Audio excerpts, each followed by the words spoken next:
Jain ಸೈನಿಕರೇ K A ವತಿಯಿಂದ ಏನು document ವೆರಿಫಿಕೇಶನ್ಗೆ wait ಮಾಡ್ತಾ ಇದ್ರಿ, ಅದು ಡಾಕ್ಯುಮೆಂಟ್ ವೆರಿಫಿಕೇಶನ್ನ ಡೇಟು ಮತ್ತೆ ಸಮಯ ಎಲ್ಲದನ್ನು ಬಿಟ್ಟಿದ್ದಾರೆ.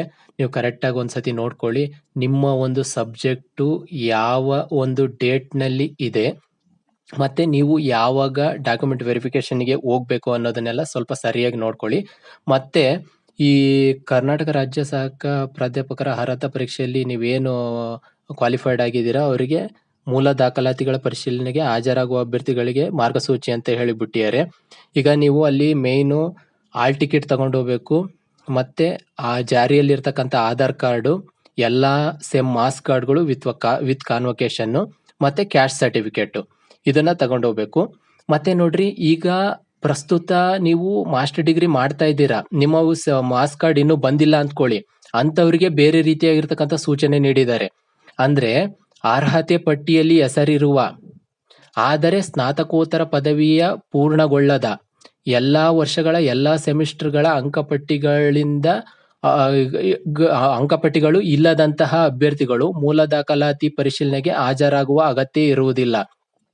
ಸದರಿ ಅಭ್ಯರ್ಥಿಗಳು ಸ್ನಾತಕೋತ್ತರ ಪದವಿ ಪೂರ್ಣಗೊಂಡ ನಂತರ ಎಲ್ಲಾ ವರ್ಷಗಳ ಎಲ್ಲಾ ಸೆಮಿಸ್ಟರ್ಗಳ ಅಂಕಪಟ್ಟಿಗಳೊಂದಿಗೆ ಮೂಲ ದಾಖಲಾತಿ ಪರಿಶೀಲನೆಗೆ ಪ್ರಾಧಿಕಾರ ವೆಬ್ಸೈಟ್ನಲ್ಲಿ ಸೂಚಿಸಲ್ಪಡುವ ಮುಂಬರುವ ದಿನಾಂಕಗಳಂದು ಹಾಜರಾಗತಕ್ಕದ್ದು ಅಂತ ಹೇಳಿದಾರೆ ನೋಡ್ರಿ.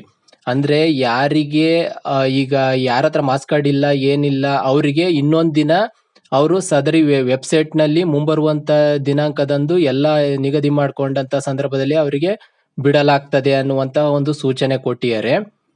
ಮತ್ತೆ ಇನ್ನು ನಾರ್ಮಲ್ ಆಗಿ ಕೊಟ್ಟಿದ್ದಾರೆ, ಅಭ್ಯರ್ಥಿ ಸಲ್ಲಿಸಿರುವಂತಹ ಮಾಹಿತಿ ಸುಳ್ಳು ಆ ತರದ್ ಏನಾದ್ರು ಇತ್ತು ಅಂತಂದ್ರೆ ಕಠಿಣ ಕ್ರಮ ಕೈಗೊಳ್ಳುತ್ತೇವೆ, ಈ ತರದ್ದೆಲ್ಲ ಇದೆ ನೋಡ್ರಿ. ಈಗ ನೀವು ತುಂಬಾ ಜನ ಕೇಳ್ತಿದ್ರಿ ನನ್ನ ಹತ್ರ ಮಾರ್ಕ್ಸ್ ಕಾರ್ಡ್ ಇಲ್ಲ, ನಾವ್ ಏನ್ ಮಾಡ್ಬೇಕು ಅಂತ ಹೇಳ್ಬಿಟ್ಟು.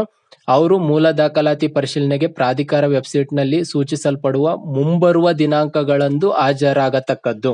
ಅಂದ್ರೆ ನಿಮಗೆ ನೆಕ್ಸ್ಟ್ ಇನ್ನೊಂದು ಡೇಟ್ ನ ಕೊಡ್ತಾರೆ, ಆ ಡೇಟ್ ಅಲ್ಲಿ ನೀವು ಹಾಜರಾಗಬೇಕು ಅಂತ ಹೇಳಿದ್ದಾರೆ. ಇದನ್ನೆಲ್ಲ ಸ್ವಲ್ಪ ಸರಿಯಾಗಿ ನೋಡ್ಕೊಳ್ಳಿ.